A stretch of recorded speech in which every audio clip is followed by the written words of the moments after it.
umefungwa kabisa kwa sababu ya wana wa Israeli.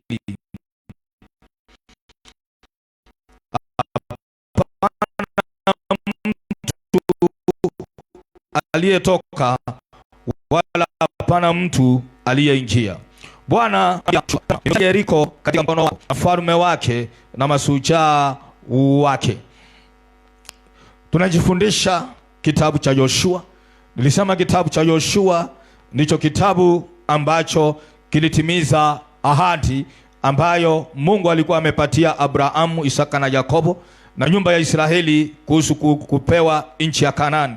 Kitabu cha Yoshua ndicho ambacho hiyo ahadi ilitimia. Na Yoshua anafananishwa na Kristo Yesu katika jina la Yesu. Nikasema tunapojifundisha kitabu cha Yoshua tunajifundisha pia vile ambavyo Kristo Yesu Bwana ahadi zake zinatimia katika maisha yetu katika jina la Yesu na damu takatifu yake Yesu mwana wa Mungu. Tuliachia sura ya 5 pale mwisho, mahali ambapo tuliona ya kwamba Yoshua alipokuwa anazunguka Yeriko kwa ajili ya kuvamia Yeriko, tuliona mahali pale alipatana na mwanaume ambaye alikuwa si mwanaume wa kawaida.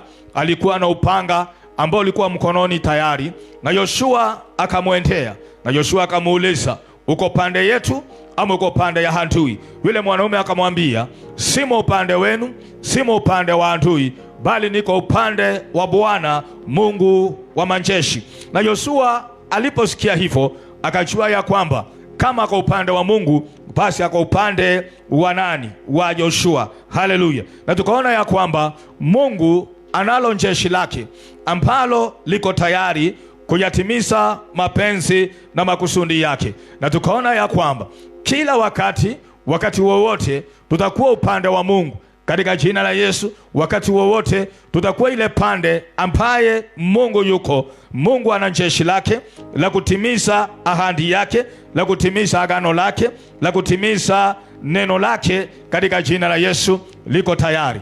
Kazi yetu ni kuhakikisha kwamba we are aligned na pande ile ambayo Mungu yuko. We are aligned katika pande ya neno la Bwana. Tukiwa aligned katika pande ya neno la Bwana katika jina la Yesu, Bwana na jeshi lake. Na tukaangalia mfano wa hilo jeshi la Bwana katika kitabu cha Wafalme, pale ambapo ni wakati wa Elisha, wakati mfalme wa Ashuru ama wa Shami alituma jeshi kukamata Elisha. Na kwa sababu jeshi lile lilikuwa tayari, Elisha alipoomba kitu ya kwamba wawe vipofu, lile jeshi likapiga lile jeshi la Washami na upofu. Na tukaona ya kwamba jeshi la Bwana as upper hand over mwanadamu. Bwana asifiwe. Jeshi la Bwana lina upper hand over mwanadamu na litatimiza mapenzi na makusudi ya Bwana. Leo tutaingia katika sura ya 6, na sura ya 6 inazungumzia huu mji wa Yeriko. Mungu alikuwa amezungumza na wana wa Israeli na akawaambia hata Yeriko na kile kiko ndani mwake pamoja na mfalme nimetia mikononi mwenu. Lakini tunaona katika Biblia Yeriko ilikuwa na kitu ambacho kilikuwa ni kigumu kwa wana wa Israeli kama wana wa Israeli, lakini hakikuwa kigumu kwa Mungu. Biblia sema Yeriko ilikuwa imezingirwa na ukuta ambao nina hakika na kulingana na wasomi na wanahistoria, ule ukuta hakuna vile wana wa Israeli wangeuleta chini, hakuna vile wangeangusha. Maana inasemekana upana wake ulikuwa farasi mbili, magari ya farasi mbili yangepitana katika upana wake. Urefu wake pia haukuwa kidogo. Kwa hivyo mji wa Yeriko it was very secure. Wewe hakuna kitu Israeli wangefanya kama hawakuwa na usaidizi wa Mungu. Lakini Mungu ni wa kushangaza. Mahali ambapo hakuna kitu Israeli inaweza kufanya ichukue kivyao, hakuna kitu wangefanya wachukue Yeriko. Mungu anawaambia hiyo Yeriko basi nimewapatia, iko mikononi mwenu. Haleluya. Huyo Mungu za zingine anashangaza. Anajua wewe hauna uwezo, hauna nguvu, ya kupata kile kitu ambacho anakuahidi. Haleluya! Anajua kabisa hauna uwezo, hauna nguvu, hauna namna, hauna njia kama mtu binafsi ya kupokea hicho, lakini bado Mungu anasema nimekupatia. Nimetaka nikuulize swali katika jina la Yesu, ili tuwe na imani kwa Bwana, ili tumwamini Mungu katika jina la Yesu Kristo. Haleluya! Kuna mambo ambayo Mungu anatuahidi kama watu binafsi, kuna mambo ambayo Mungu anatuahidi kama kanisa, lakini tukiangalia kihakika kivyetu, tukiangalia kule tumetokea, tukiangalia kazi ambazo tunazifanya, tukiangalia mapato yetu, tukiangalia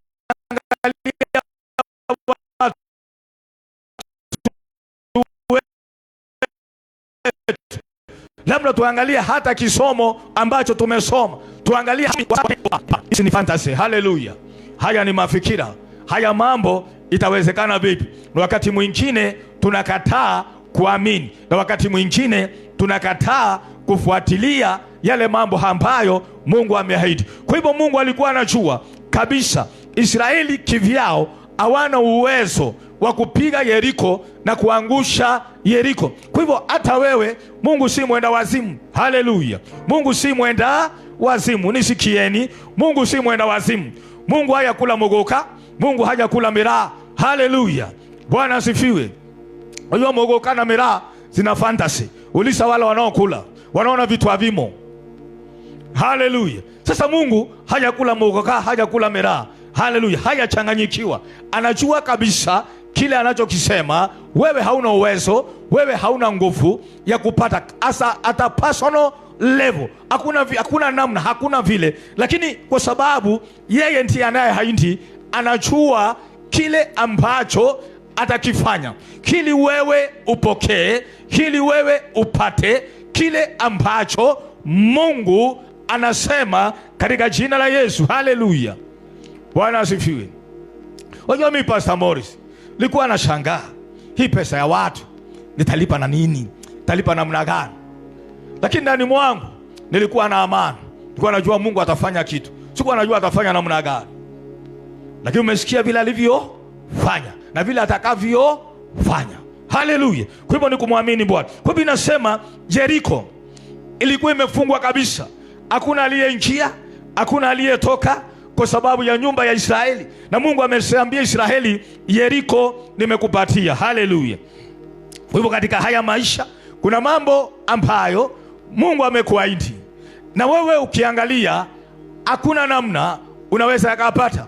Mengine yamefungiwa na shetani, mengine yamefungiwa. Haleluya! Kuna mambo, kuna ahadi, kuna vitu ukiangalia unaona hapana, hii ni mchezo, hii ni ndoto. Nataka niwaambie asubuhi ya leo, mwaminini Yesu, mwaminini Mungu ni mwaminifu. Narudia tena, mwaminini Yesu, mwaminini Mungu ni mwaminifu. Bwana wapatia ushuhuda, na ushuhuda nitawapatia tena katika jina la Yesu. Mwaminini Mungu ni mwaminifu, mwaminini Yesu ni mwaminifu, asemacho ni kweli. Kuna rafiki yangu, ni rafiki yangu, mke wangu anamjua, si kama Pastor Morris anamjua. Bwana asifiwe. Akapa Ruiro, nitashuhudia maana anashuhudia. Hapa Ruiro. Alikuja Mombasa, na kutoka kule kwetu. Alikuja kule Mombasa na kaja kwa anko yake, na kija Mombasa alikuwa hajaokoka. Alikuja akiwa kijana. Na kaja na rasta zake. Bwana asifiwe. Haleluya. Akaja na rasta zake, ndrendi zake. Mtu ambaye yani maisha yamemchanganya yani. Kaja kwa anko yake. Anko yake alikuwa anaishi mahali ambapo ni slums.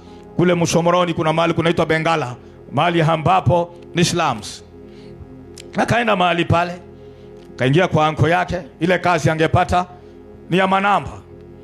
Bwana asifiwe. Ya kujaza gari za kwenda town. Hii ndio kazi alipata. Lakini akiwa hapo akaokoka. Akafanya nini? Akaokoka. Na aliokoka, akaenda kanisa moja, alinionyesha. Iko pale Mshomoroni mwisho. Kawa anashiriki pale, kasikiza neno pale, akakuwa kiroho na imani ikajengeka. Sijui kwa nini. Imani yake ilijengeka, yeye ni tajiri. Imani yake ilijengeka John, si mchezo. Na akapata kazi kupatia port ya Mombasa. Nisiki, lakini ndani mwake anaishi yeye ni tajiri.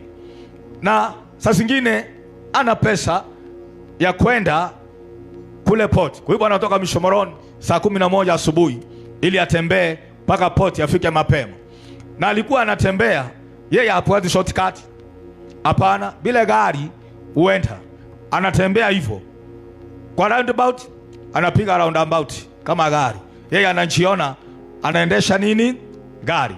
Akirudi jioni kwa anko yake, akirudi jioni wanakaa nyumba ni samatope. Anabisha, anafunguliwa. Anamuuliza, "Hujaagiza stima?" Sasa anasema, "Nimeagiza stima." Anko yake anamwambia, "Kijana, ile bangi unaovuta wewe, acha." Bwana asifiwe. "Ile bangi unavuta, acha. Maana hii bangi itakutoa wazimu." Anamwambia, "Hapana, si bangi. Nina imani. Mimi ninaishi nyumba ya stima, nina imani, nina gari." Anko yake anaona ni bangi. Bwana asifiwe. Na akaendelea na imani yake. Na akiwa anaendelea, Bwana asifiwe, akapata gari, akapata kazi kwa lota ya kuuza magari. Akaendelea, na ikafika wakati mmoja kwa kuna watu wataka kuanzisha garage, na akawekwa pale asimamie, na akaendelea.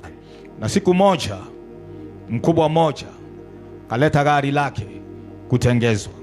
Usi yule kijana alikuja hapa, maana hata yeye alienda kwa njia hiyo. Bwana asifiwe. Huyu ni mwingine. Na alipoleta gari wakatengezwa, wakawa marafiki.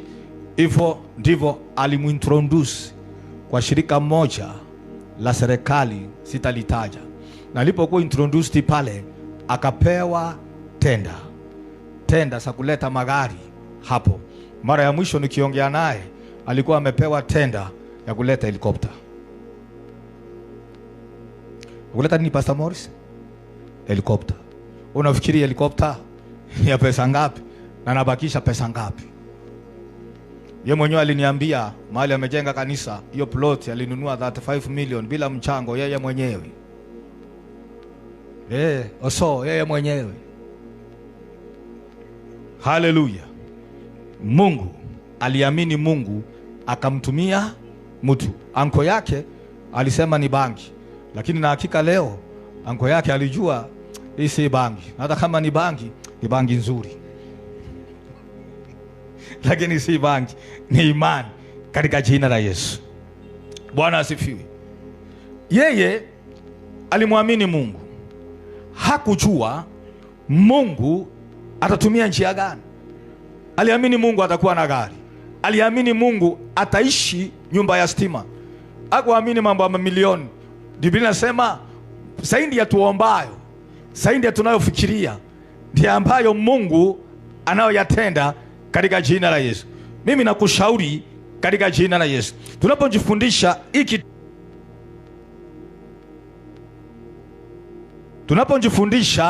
hii kitabu ya Yoshua ya kutimia ahadi za Bwana, mwamini Yesu, mwamini Bwana. Kwa hivyo Mungu anaambia Yoshua, nimekupatia Yeriko.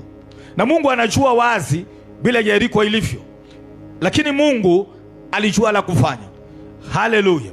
Na hata maishani mwako na hata maishani mwangu, Mungu anajua la kufanya katika jina la Yesu Kristo. Anajua la kufanya. Hiyo hali yako hakuna jambo unaweza fanya wewe mwenyewe. That's the truth.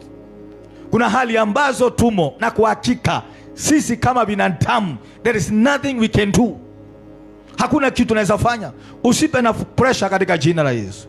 Don't kill yourself na pressure, kwa sababu hakuna kitu unaweza fanya. Mwamini Mungu ana la kufanya katika jina la Yesu. Mwamini Kristo Yesu ana la kufanya na atafanya katika jina la Yesu. Hakuna jambo asiloliweza. Anasema yeye ni Mungu wa wote wenye mwili. Hakuna jambo asiloliweza. Hakuna kitu asichokiweza katika jina la Yesu. Tunaendelea. Na Mungu akapatia wana wa Israeli maagizo ambayo watakayo yafuata katika jina la Yesu. Na Mungu akawaambia Yoshua, kila mtafanya huo mji wa Yeriko, mtauzunguka mara 6 kwa siku 6, na siku ya 7 mtazunguka mara 7 katika jina la Yesu. Na akamwambia ikifika mara ya 7 mtapiga kelele, mtapiga shangwe. Na Mungu akamwambia mtakapofanya hivyo huo ukuta utaanguka katika jina la Yesu. Jambo ambalo tunajifundisha hapa, kwa Mungu, you never understand God and you cannot understand God. Cha kufanya ni kuamini na kutii. Ni kuamini na mara nyingi maagizo ya Mungu ukaa ni upumbavu. Neno la Bwana linakaa ni upumbavu. Maana hebu niwaulize swali. Rational, inaitwa rational, irrational thinking. Bwana asifiwe. Katika akili zetu za kawaida, kuzunguka ukuta Pastor Morris, unafikiriaje? Hebu niwaulize swali.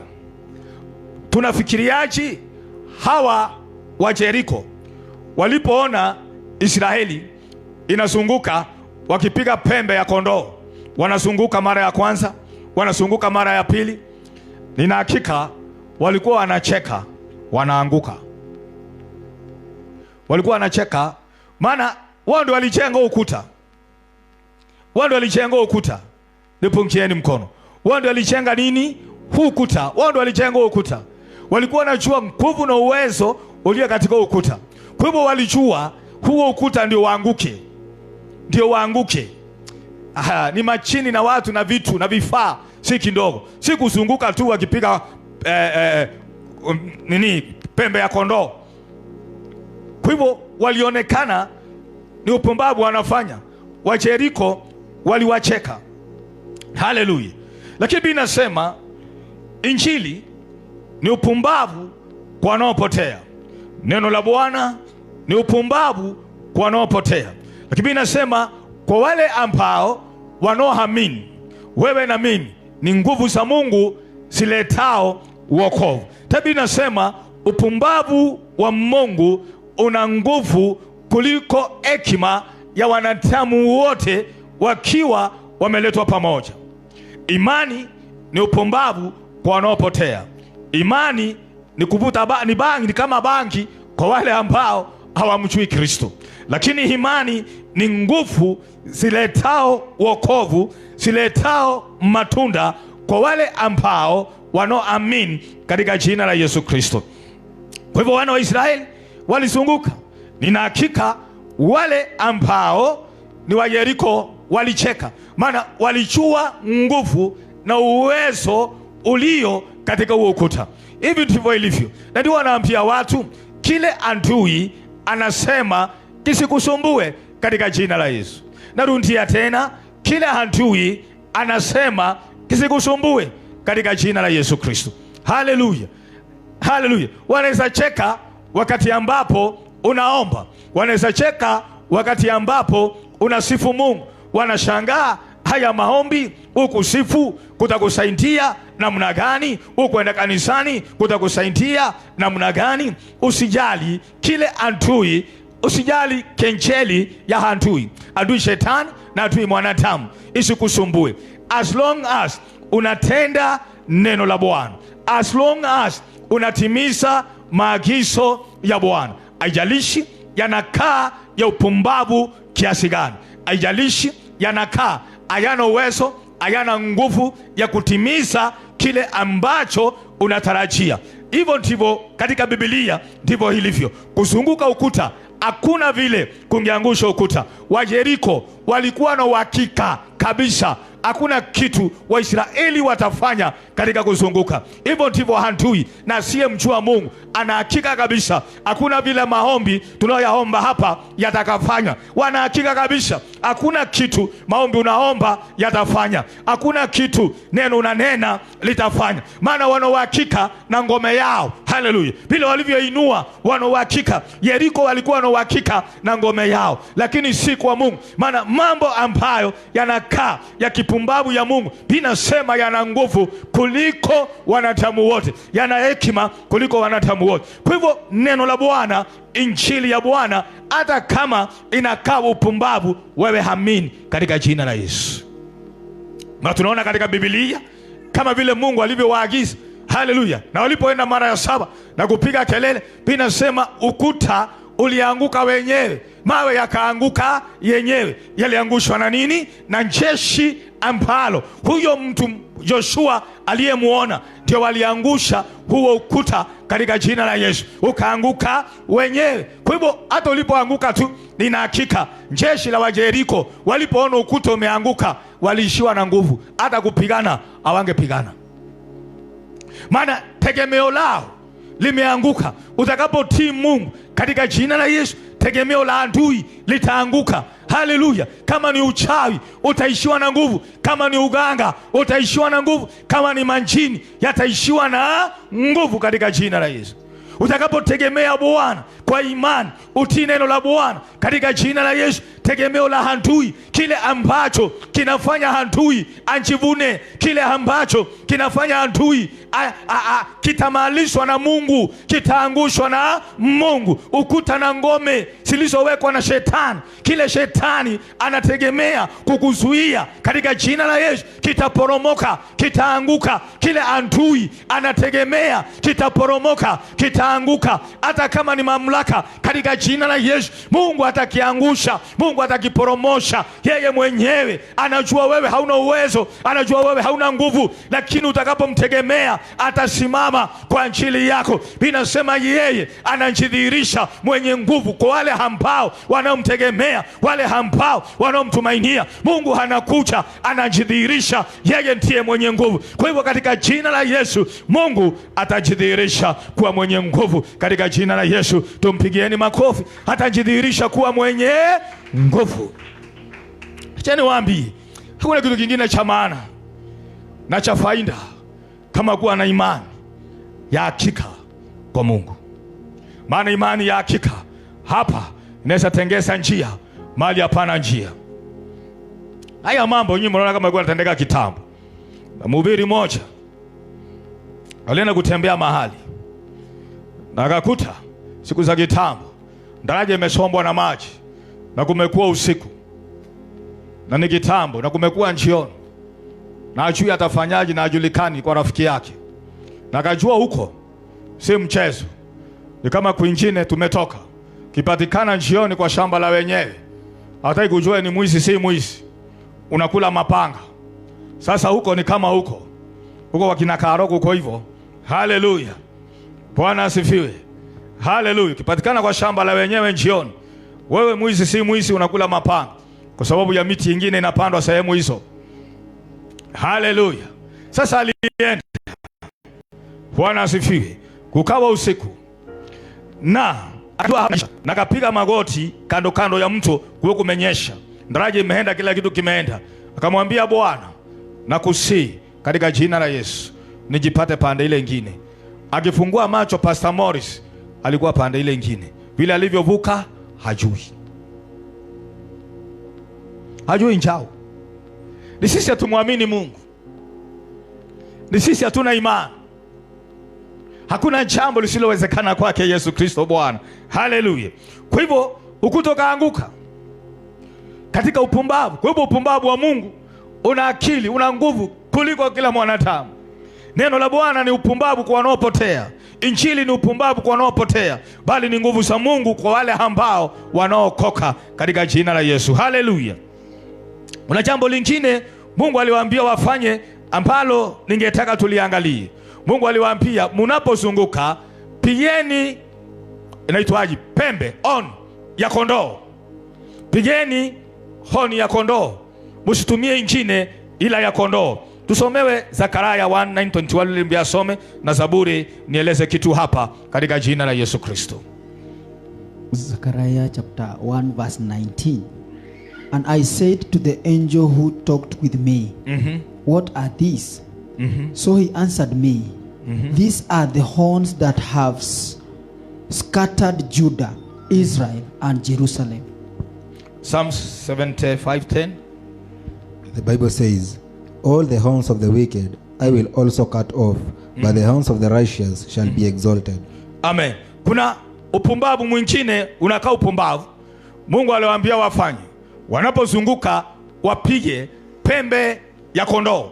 Wakizunguka, wakimaliza pembe ya kondoo puu, wakizunguka pembe ya kondoo puu. Haleluya. Pembe inawakilisha mamlaka, pembe inawakilisha utawala. Ndio unaona Zakaria, malaika anamfunulia, anamuonyesha pembe, anamwambia hizi pembe ndizo ambazo zimetawanya Yuda. Hizi pembe ndio zimetawanya nini? Yuda. Na kwa ndio zimetawanya Yuda, nitasikata katika jina la Yesu. Na ndio Zaburi 75:10 Mungu anasema pembe ya muovu ataifanya nini? Ataikata, lakini pembe ya mwenye haki itainuliwa katika jina la Yesu. Hata kwa tunaomba wiki, tunapoomba Mungu angushe mpanda farasi na farasi, tunapoomba Mungu angushe kila ukuta ambao umewekwa kutuzuia. Bwana asifiwe. Pia tutaomba pembe ya muovu. Kazi ya pembe ni kutawanya. Angalieni nyati, angalieni ng'ombe. Haleluya. Kazi ya pembe ni kutawanya. Kwa hivyo kuna pembe ambayo Mungu aliwaambia watumie, pembe ya mwanakondoo. Kwa nini pembe ya mwanakondoo? Mwanakondoo kila wakati katika Biblia inawakilisha Yesu Kristo mwana wa Mungu. Mwanakondoo katika Biblia inamwakilisha Yesu Kristo mwana wa Mungu. Kwa hivyo Mungu alipokuwa anawaambia wapige pembe ya kondoo wanapozunguka Yeriko, kwa maneno mengine Mungu alikuwa anawaambia wainue mamlaka yake Yesu Kristo Bwana. Hili pembe hii wanaopiga Yesu Kristo Bwana itawanye, iangushe ukuta wa Yeriko. Aliyeangusha ukuta wa Yeriko ni Yesu Kristo Bwana mwenyewe katika jina la Yesu. Kwa hivyo katika maisha yetu tutakapomuinua Yesu Kristo Bwana, nisikieni mchana wa leo, tunapoendelea katika ahadi za Bwana, tujifundisheni katika jina la Yesu kumuinua Yesu Kristo Bwana katika maisha yetu. Jifundishe kumuinua Yesu Kristo Bwana. Utakapomuinua Yesu Kristo Bwana, utakapomsifu Yesu Kristo Bwana, utakapomshuhudia Yesu Kristo Bwana, hata kama hajatenda, shuhudia ya kwamba atatenda. Kuwa na uhakika Kristo Yesu Bwana atakutendea. Kuwa na uhakika Kristo Yesu Bwana atakuponya. Kuwa na uhakika Kristo Yesu Bwana, haleluya, atatimiza kile ambacho amesema. Binasema ahadi za Bwana zote zinatimia ndani ya Kristo Yesu Bwana. Na Biblia inasema mapenzi na makusudi ya Bwana yote pasipo kupunguza hata moja yatatimia ndani ya Kristo Yesu Bwana. Na kusii uliokoka, jifundishe katika shinda. Haleluya. Nipungieni mkono. Unajua kawaida yetu wanadamu, wakati wa shinda tunavunjika moyo, wakati wa shinda tunakata tamaa, tunavunjika moyo, tunakata tamaa, hata kwa ibada hatuji. Haleluya.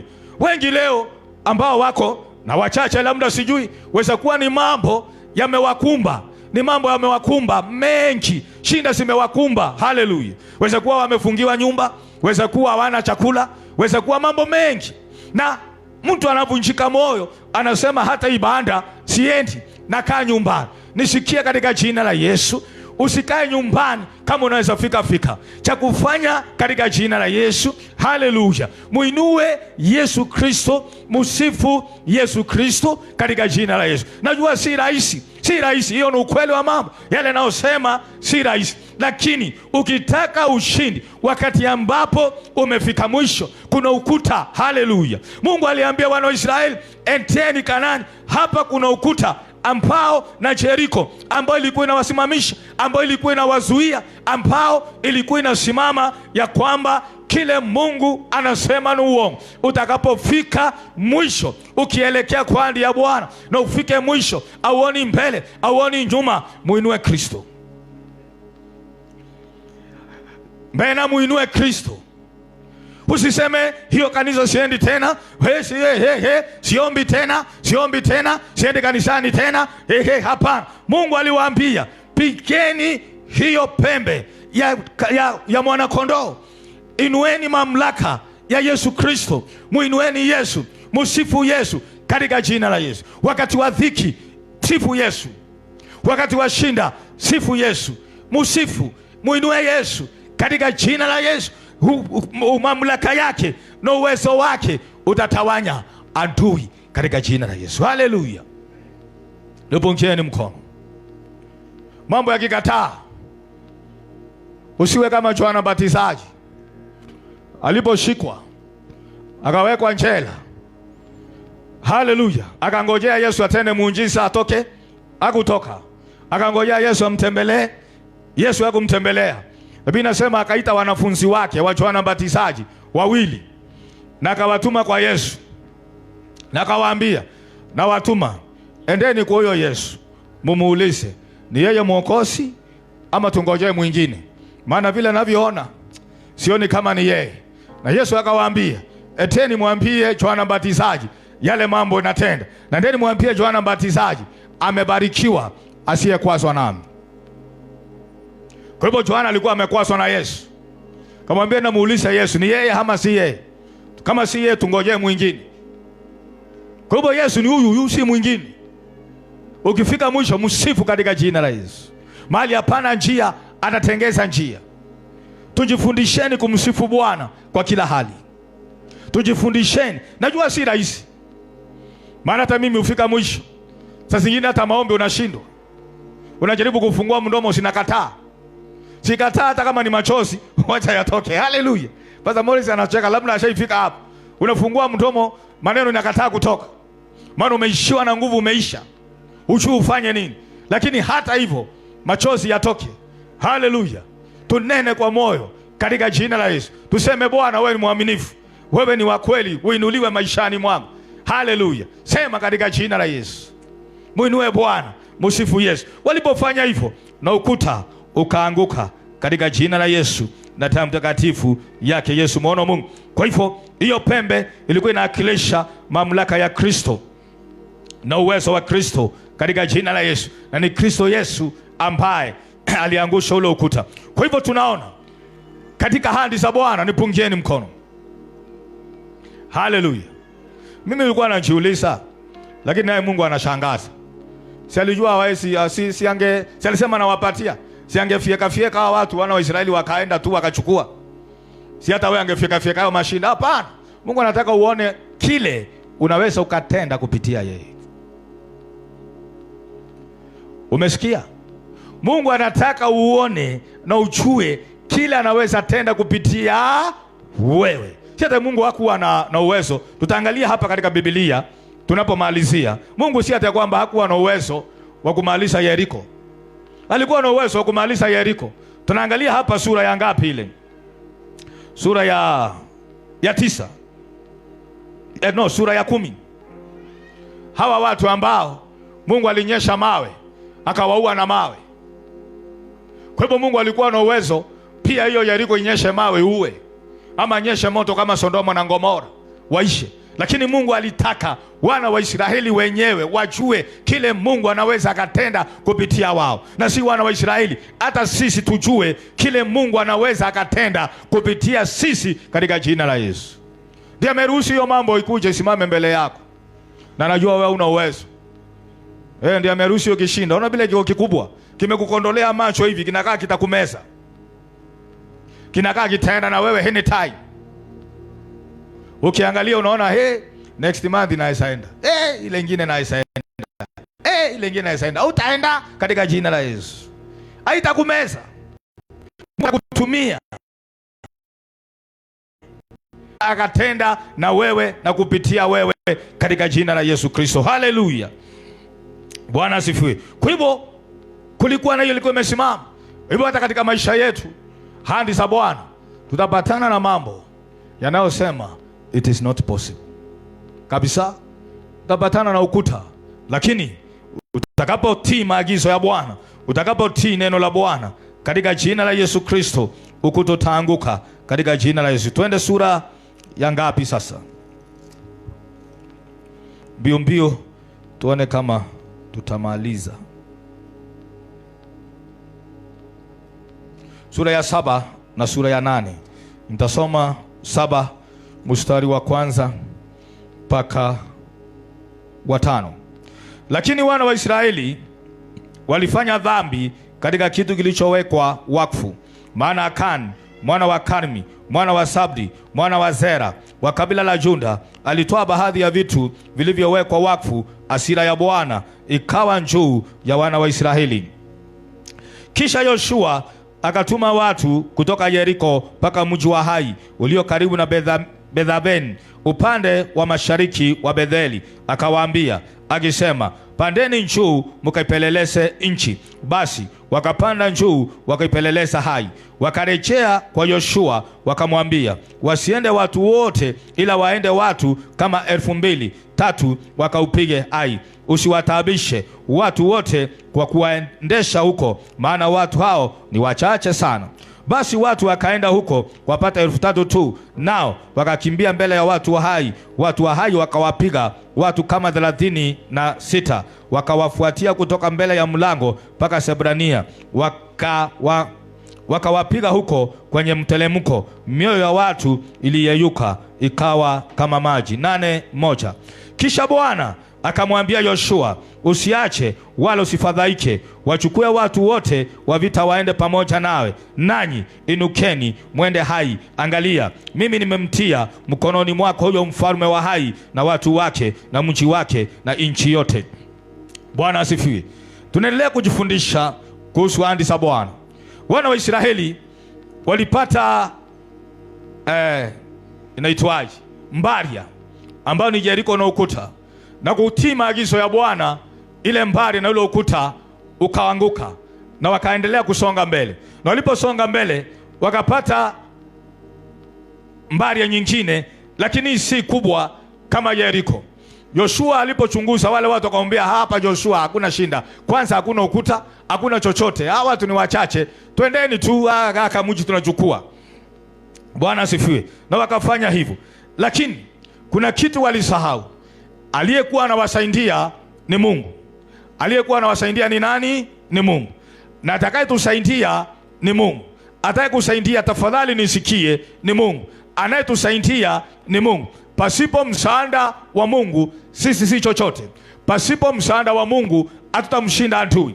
Kwa hivyo Mungu akituondokea, basi tutaona ya kwamba Mungu kana kwamba ni muongo. Mimi nasema katikati yao palikuwa na mmoja aliyekasirisha Bwana, aliyevunja sheria kinyume na kile Bwana alivyosema. Walipoenda wakifikiria ni wokovu, walinyoroshwa.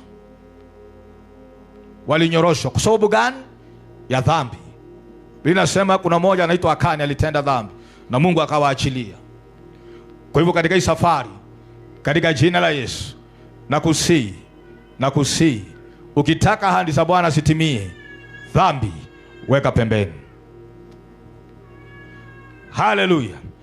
Tusipoacha dhambi, ahadi za Bwana sitakuwa kama ndoto. Tutakuwa watumwa wa tumaini, matumaini ambayo hayatimii. Huo ndio ukweli wa mambo.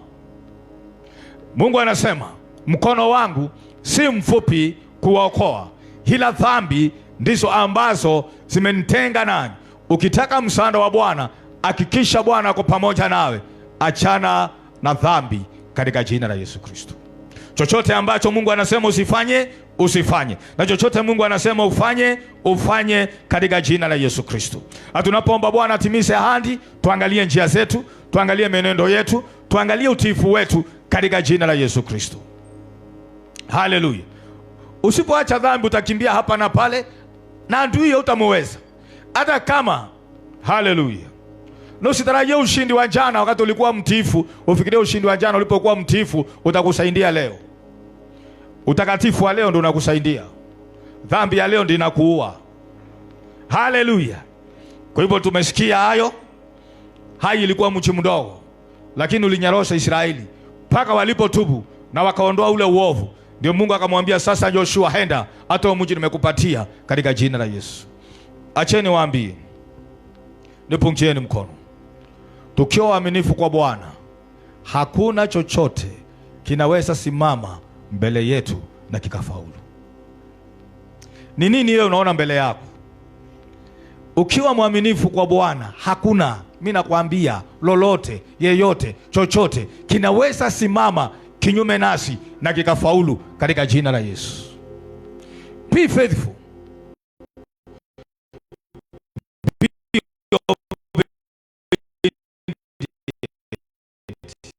Nothing itasimama mbele yako.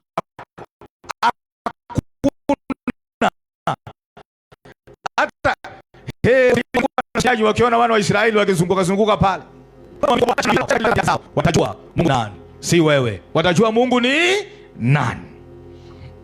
Tunaendelea sura ya 9. Tasoma mstari wa 3 na wa 5, naenda mbio ili tumalize. Sura ya 9 mstari wa 3 na wa 5, kitabu cha Yoshua. Tasoma. Lakini wenyeji wa Gibeoni waliposikia habari ya hayo yote Yoshua aliyokuwa amewatenda watu wa Yeriko na wa Hai, wao wakatenda kwa hila na wakaenda kujifanya kana ndio wajumbe, wakaenda na magunia makuukuu juu ya punda zao na biriva vya mvinyo vilivyokuwa vikuukuu vilivyoraruka na kutia kushonwa na viatu vilivyotoboka na kushonwa katika miguu yao na mavao makuu waliokuwa wanavaa. Tena mkate wote wa chakula chao ulikuwa umekauka na kuingia koga. Na wakamwendea Yoshua hata Maragoni huko Gilgali, na wakamwambia yeye ni watu wa Israeli, si tumetoka nchi ya mbali sana, basi kwa hiyo fanyeni agano pamoja nasi katika jina la Yesu. Haleluya. Tunaingia sura ya 9. Hapa kuna majamaa walikuwa na akili sana. Nipungie mkono. Kuna majamaa walikuwa na akili sana. Wanaitwa wa Gibeoni. Sasa wa Gibeoni walisikia kile Yoshua amefanyia Yeriko na amefanyia Hai, na wakajua hata sisi hatutapona, na wakatafuta njia watakaojisaidia ili wapone katika jina la Yesu. Na wakajua njia peke yake ni kuwa pande ya Israeli. Kwa hivyo kile watafanya agano na Israeli ili wapone. Na wakafanya hila, wakajipanga kabisa ya kwamba kana kwamba watu wametoka nchi ya mbali wamekuja kutafuta amani, kumbe wametoka hapa. Na wakaja kwa Yoshua akamwelezea, na Yoshua akakubali pasipo kuuliza Mungu. Haleluya. Nipungieni mkono. Shetani ni mjanja tena sana. Akijua utamshinda, wakati mwingine utafuta ushirika na unjanja. Katika haya maisha usiingie katika makubaliano, usiingie katika mapatano na mwanadamu yeyote pasipo maombi katika jina la Yesu. Mnaofanya biashara, nipungieni mkono. Nyinyi mnaofanya biashara, msishirikiane na mtu ambaye haujaomba hata kama ana promise nini. Acha niwaambie kitu. Adui anaona sana kile ambacho kiko kwako, ila wewe hauoni kile kiko kwa adui. Hawa Gibeoni waliona kile Israeli ilikuwa nayo, waliona uwezo wa Israeli, waliona nguvu za Israeli, na wakajua hii ya Israeli itatusaidia. Yoshua hakuona, na wakati mwingine sisi wana wa Mungu hatuoni.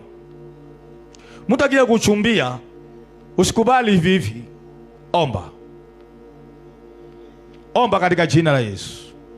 Umesikia wafula? Ukichumbiwa omba. Unasema kwani wanaume wanachumbiwa? Haleluya. Bwana asifiwe. Ni mfano tu natumia. Omba kwanza katika jina la Yesu. Mapatano ya kibiashara, omba kwanza. Mtu asiweke pesa yake kwako, omba. Haleluya. Na msemo mmoja rafiki yangu walikuwa na mtu mahali, na akawa anawapea pesa ya biashara. Anawambia tu, ni mpendwa kanisani, nimeona nikumboost kwa biashara. Akawapa pesa mingi. Hivyo ndivyo waliisha. Na mmoja akaenda kuuliza Mungu imekuwaje, na Mungu akamwambia, ni ile pesa uliyepewa na yule mtu. Haikuwa pesa ya sawa, ndimemeza kazi yako, ndimemeza kazi. Na ni mpendwa kanisani, wanashiriki pamoja, akawapa pesa, hivyo ndivyo waliisha. Alipoenda kuomba, Mungu akamwambia, na kama angaliomba katika jina la Yesu, usifanye ushirika na yeyote pasipo maombi, hasa ushirika unaohusiana na hatima yako. Kwa hivyo hawa Gibeoni walikuwa wanjanja. Bwana asifiwe. Wakajua hiyo ndio njia. Haleluya. Mungu anaandika tujifundishe katika jina la Yesu na damu takatifu yake Yesu mwana. Tumesikia? Hata kama ni mtu anataka kukudhamini, omba kwanza. Mtaka kukusaidia, omba kwanza. Mtaka kuwekea biashara, omba kwanza katika jina la Yesu. Anataka kukupatia capital, omba kwanza. Inaweza kuwa ameona wewe una shilingi, nipungieni mkono. Acheni waambie, biashara imo katika capital jao. Ufanisi umo katika biashara, uko ndani mwako. Mimi nakwambia ufanisi wako uko ndani mwako. Narundia, ufanisi wako uko ndani mwako. Biashara yako uko ndani mwako. Utajiri wako uko ndani mwako. Na usipokuwa lakini wewe ni kweli kweli, weza kuwa leo hauna kitu, hauna kitu kabisa, hauna lolote, lakini kile umebeba ni Mungu anajua. Ile siku kitachipuka hicho kilicho ndani mwako, na naomba katika jina la Yesu kichipuke, na naomba mkione katika jina la Yesu. Antia na uwezo wa kuona. Gibeoni walikuwa na uwezo wa kuona kile kilicho na wana wa Israeli, ila wana wa Israeli walikuwa wana wa Mungu, hawakuwa na uwezo wa kuona. Lakini kama wangeuliza Mungu, Mungu angewajibu. Wana bila mnaniangalia, vitu za bure bure acheni kukimbilia, sema amen. Vitu za bure bure acheni kukimbilia, sema amen. Wana bila mnaniangalia, vitu za bure msikimbilie kimbilie katika jina la Yesu, semeni amen. Si kila mtu anayekusaidia, omba kwanza. Vile alimpatia pesa, mimi namjua ni mtu wa Mungu. Ni mtu tumekuwa naye muda mrefu, mke wangu anamjua, ni mtu anayempenda Mungu kabisa. Haleluya. Kama mpendi Mungu, ningeomba sana niulize nichukue nisichukue. Haleluya. Acha niwaambie, tulipokuwa tunaanza kanisa, nafikiri Pastor Morris, kama si Pastor Morris sijui ni nani, kuna mama alikuja hapa na akaniambia ana $400 anataka kuniletea. $400 anataka kuniletea. Na tulipoomba nilikataa. Nimwambia hapana, sitaki. Maana Mungu aliniambia nisichukue. Nilipokataa sijaimuona tangia leo. $100 ngapi? Ina ufanya naso kazi ya Mungu. Kama ni wewe, sema ukweli, kulia.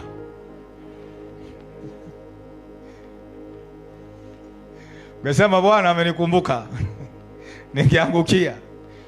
Bwana asifiwe. Ningechukua singenimaliza. Haleluya. Msio watu wa kupokea tu, omba katika jina la Yesu. Na mimi si mtu wa kupokea hivi hivi. Hata nikienda kuhubiri nje siitishi sadaka mimi. Haleluya. Si makosa, lakini siitishi. Hata nikihubiri, wewe usiniletea pesa. Unajua Pastor Morris, ukienda kuhubiri mahali, usiwe distracted na watu. Unahubiri alafu wanakuja kushikisha pesa. Unataka kushikisha pesa. Kama mbarikiwa wekelea hapo kwa madhabahu. Wasikudistract na pesa. Mimi nimeona mhubiri anahubiri, anawekewa pesa kwa mfuko. Usidhubutu, maana nitakupiga kofi. Haleluya. Weka pesa hapo kwa madhabahu kama umebarikiwa.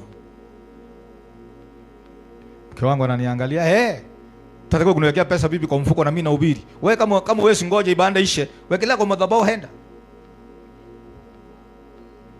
Haleluya. Tuweni waangalifu katika jina la Yesu Kristo. Adui akishindwa kukupiga vita, atafikiria atakunasa namna gani. Tunaendelea. Tumalizie hapo. Sura ya haleluya. Tusiwe walafi. Tusiwe tusiwe kama ndege. Watoto wa ndege. Watoto wa ndege wale wako wakiota. Ndege, yani kiote kiguswa tu, anapanua mdomo. Hataki kujua nani amegusa. Hataki kujua kama ni tai imekuja kubeba yeye, kama ni nyoka imekuja. Ikiguswa tu anafikiria ni mamake. We, si kila mtu mamako. Haleluya. Si kila mtu mamako. Katika jina la Yesu. Asa sisi wahubiri, I'm very careful. Si hata kwamba naogopa, lakini I'm careful. Hawa walidanganywa. Na si mpeke yao, wengi walidanganywa katika Biblia kwa sababu ya kutuulizia Bwana. Haleluya. Haleluya. Hatima yako isije kabadilishanwa katika jina la Yesu. Sura ya 10 mstari wa 5. Tasoma mstari kadhaa. Tutamaliza sasa hivi katika jina la Yesu, ndio tuombe. Sura ya 10 kuanzia mstari wa 5. Ndipo hao wafalme watano wa Amori, wafalme wa Yerusalemu na mfalme wa Hebroni na mfalme wa Yamuni na mfalme wa Lakishi na mfalme wa Elgon wakakutana pamoja, kisha wakakwea wao na jeshi zao zote na kupanga marago ya kinyume cha Gibeoni na kuipiga vita. Ndipo watu wa Gibeoni wakakutama wajumbe kwenda kwa Yoshua huko Gilgali maragoni, wakamwambia, usiulegeze mkono wako hata ukatuacha sisi watumishi wako, uje kwetu kwa wepesi, utuokoe na kutusaidia, kwa sababu ya wafalme wote wa Amori wakao katika nchi ya vilima wamekutana pamoja juu yetu. Wacha niachie hapo kwa sababu ya muda. Wewe soma hiyo sura ya 10. Nipungie mkono. Sasa hawa ni wa Gibeoni waliondanganya Yoshua, wakafanya agano na Yoshua kwa udanganyifu, na Yoshua na Waisraeli wakafanya agano kwa Mungu. Kwa hivyo wangevunja agano waliofanya na Wagibeoni. Wagibeoni walikuwa na akili. Hizo za zingine kwenda pande ya mtu ambaye ana Mungu. Wewe enda pande ya Mungu. Ukiona mtu ana Mungu, wewe kaa na yeye. Ukiona mtu ana Mungu, fanya urafiki na yeye, utasaidika. Haleluya. Lutu alisaidika kwa sababu ya Abrahamu. Fanya urafiki na mtu wa Mungu katika jina la Yesu. Kwa hivyo cheke bila wewe rafiki yangu, Mungu atakubariki katika jina la Yesu. Utabarikiwa. Hakika utabarikiwa. Hiyo tu itakubariki katika jina la Yesu. Sasa hawa Wagibeoni walipofanya agano na Israeli, wale wafalme walikuwa wamewazingira, wakakasirika. Wakasema Wagibeoni, tutawaonyesha. Wakaungana wote watano wapiga Wagibeoni kwa sababu ya kushirikiana na Israeli. Haleluya. Bwana asifiwe. Unajua kuna mtu alikuja hapa akaniambia, wameambiwa hii kanisa wasikanyange, ni hizi coven za wachawi, hizi vyama za wachawi. Ni mtu mimi aliniambia chairman ya kwamba wameambiwa atakaye kanyanga hapa atapata cha mtemakuni, atapata cha mtemakuni. Yani wachawi wameambiana mchawi yoyote asikanyange hapa. Atakaye kanyanga hapa, wala familia yake ama watoto wake, atapata cha mtemakuni. Haleluya. Sasa hawa mwenzao wa Gibeoni wamefanya ushirika na Israeli. Sasa wakasema na sisi wa Gibeoni tutawaonyesha cha mtemakuni. Wanaambia watu, mtu akitaka kuokoka aokoke. Mtu akitaka kuja kanisani aje kanisani. Asiogope chama ya wachawi ama ya wabundu shetani. Hakuna kitu wanaweza wakafanya katika jina la Yesu. Hakuna kabisa. Pastor Morris wanaweza wakamfanya, hawezi mfanya chochote, hawawezi kabisa. Kwa hivyo wanaonisikia, wanaogopa uongozi wa uchawi na uganga, waje kanisani waokoke, hakuna kitu watafanywa. Sasa wakaungana, wakasema Wagibeoni tutamaliza. Wagibeoni waliposikia, wakajua Joshua ana msaada. Haleluya. Wakatumana kwa Yoshua, kwa mwambia Yoshua, sikia, tulipofanya ushirika na wewe, hawa wametupangia kutumaliza. Wafalme watano wametupangia. Tafadhali Yoshua, njoo tusaidie, tunajua uwezo wako. At least walijua uwezo wa Mungu katika jina la Yesu. Na sisi tujua uwezo wa Mungu na uwezo ulio na watu ambao walio na Mungu katika jina la Yesu. Haleluya. Nipungie mkono. Kuwa mwerevu hata kuliko Wagibeoni katika jina la Yesu. Utakapokumbwa na jambo ngumu, utakapokumbwa na vitisho, na wewe mwenyewe unaona uwezi, tafuta mtu ambaye amejaa Mungu, muombe naye katika jina la Yesu. Sijui ni wangapi hapa wana watu ambao wanaomba na wao. Njoo una prayer partner ambaye hakika mnaomba, si kusema haleluya. Unajua kuna watu wanasema wanaomba na waombi. Unajua kuna vikundi vya maombi tulitengeza mahali Pastor Morris, sitasema ni wapi, lakini nakwambia 90% walikuwa hawaombi, na wanaambia mchungaji tunaomba, na hawaombi lakini wanasema wanaomba. Haleluya. Wangibioni walikuwa werevu, walisikia habari za Mungu, walisikia habari za wana wa Israeli na wakasaidia. Sasa mimi nakuuliza, nipungie mkono, mambo yakikataa unaenda kwa nani wewe? Unaenda kwa mtu asiyeokoka? Wewe lisoza kwa uendi na ulisa wengine. Hebu niwaulize, nipungieni mkono, rafiki yako wa ndani Pastor Morris ni nani? Ni nani rafiki yako wa ndani? Ni nani ambaye unayeuliza mashauri? Haleluya. Mambo yakikataa, ni nani ambaye unaenda kuuliza ushauri? Ni nani ambaye unaenda kuitisha msaada? Ni mtu asiye na Mungu? Haleluya. Tafuta mtu aliyekomaa, aliye na Mungu, aliyejawa Roho Mtakatifu wa Bwana. Mwelezee, shikaneni mikono, ombeni katika jina la Yesu Kristo. Hata kama mtu rafiki yako na hana Mungu, mimi nakwambia usimwamini. Hata kama mtu ndugu yako, dada yako na hana Mungu, nimeona tana na tana wakiendeana, basi nimeona ndugu na ndugu wakiendeana hata wakiuana. Tafuta Mungu aliyejawa Roho Mtakatifu, aliyejawa Mungu, aliyejawa hekima ya Bwana, muombe na yeye katika jina la Yesu. Wagibioni kilipoumana walijua Yoshua na wakaenda wakamwambia Yoshua, tusaidie. Na Biblia inasema na Yoshua akaomba Mungu na Mungu akawaambia, mliweka agano, enteni mkawasaidie. Na Biblia inasema ndio siku Mungu alitenda maajabu. Biblia inasema njua ndio lilisimama. Joshua akaambia njua, sikia njua. Joshua alikuwa na habari ulimwengu unatembea, yeye alijua ni njua ndio linatembea. Akasema njua simama. Kwa hivyo njua likaambia ardhi simame na mwezi usimame.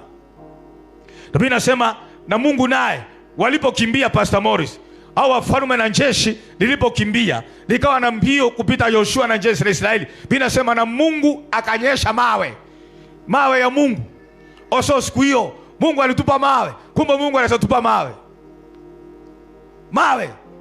Mungu akatupa mawe, akapiga watu na mawe, akaua kwa ajili ya Israeli. Bwana asifiwe. Kwa hivyo katika jina la Yesu, Mungu ni mwaminifu.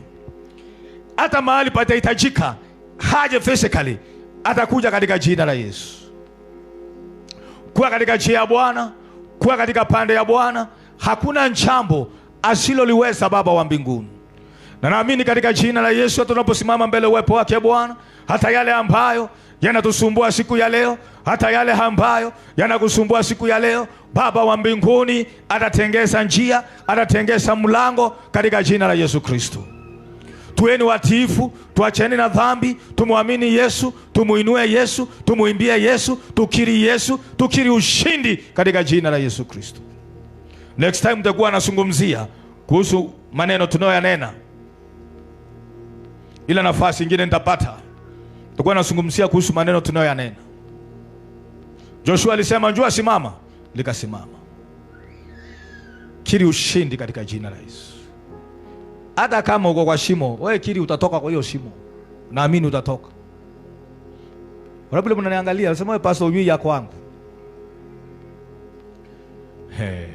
Mimi najua ya kwako.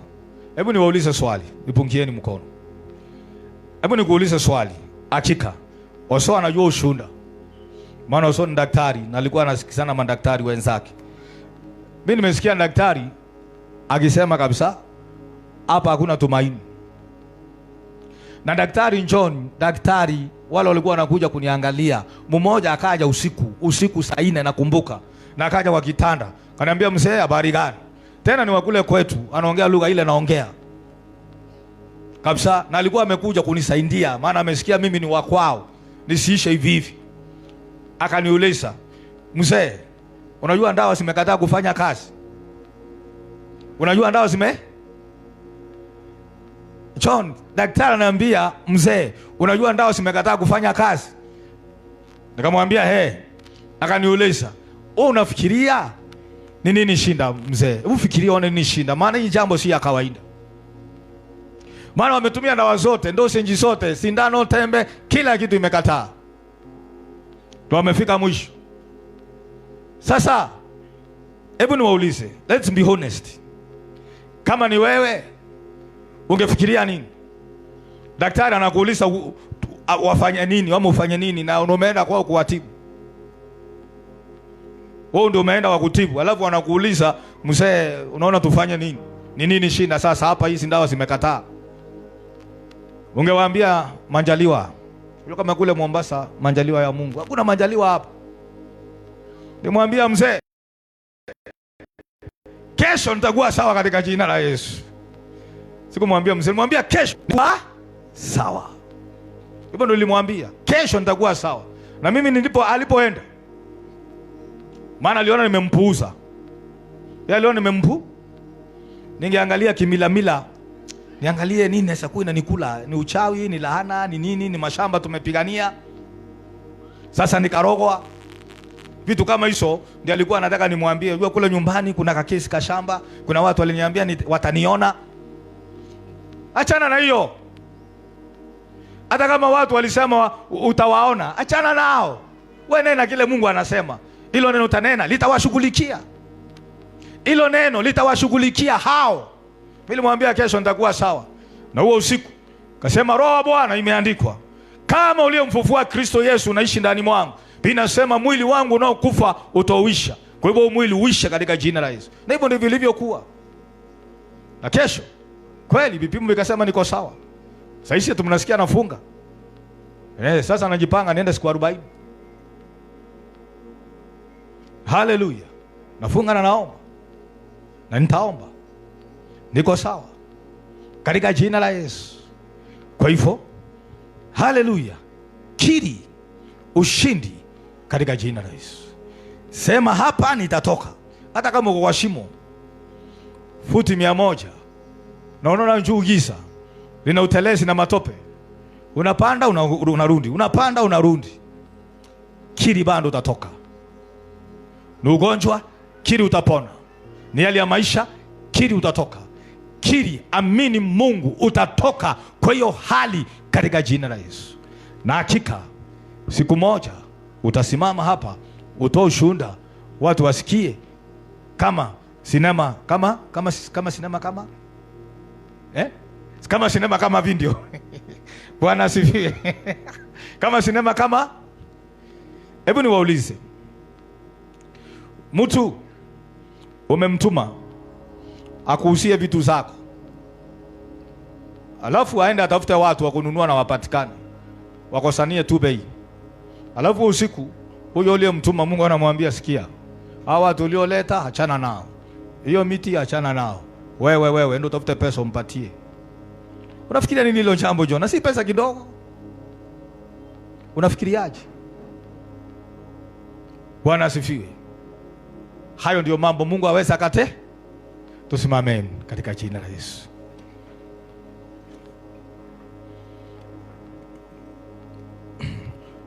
Tuombeni. Baba yetu na Mungu wetu, katika jina la Yesu na damu takatifu yake Yesu mwana wa Mungu, ni asante Baba, ni asante Mungu, ni asante mtakatifu kwa ajili ya siku ya leo. Asante Baba, asante Mungu kwa ajili ya neno la siku ya leo. Kitabu cha Yoshua, Baba yetu na Mungu wetu, ni ya kutimiza ahadi katika jina la Yesu.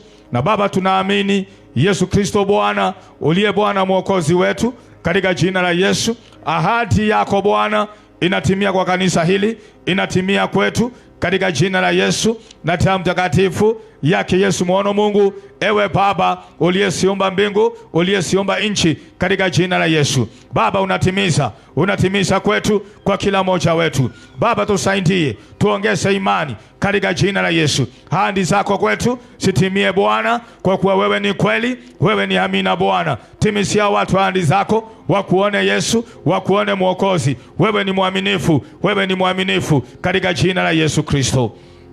Baba, wiki utulinde Bwana, utuhifadhi, ututetee, watu wapiganie, washindanie Bwana, ahadi zao sitimie Bwana, zile za majira sitimie Yesu, sitimie mwana wa Mungu, katika jina la Yesu. Ni asante Bwana, ni asante Mwokozi. Sadaka na fungu za 10 tutakazitoa siku ya leo, hata pesa kulipa ukumbi huu imebarikiwa Bwana, nawe imebarikiwa Yesu, imebarikiwa Mtakatifu, imebarikiwa mwana wa Mungu. Ni asante Bwana, ni asante Mungu, katika jina la Yesu tunaomba, tunaamini, tuseme amen. Na tangazo moja, tuketi tunapoandaa sadaka zetu, na inaitwaje, Rehema Melodies wanapokuja na mke wangu Rehema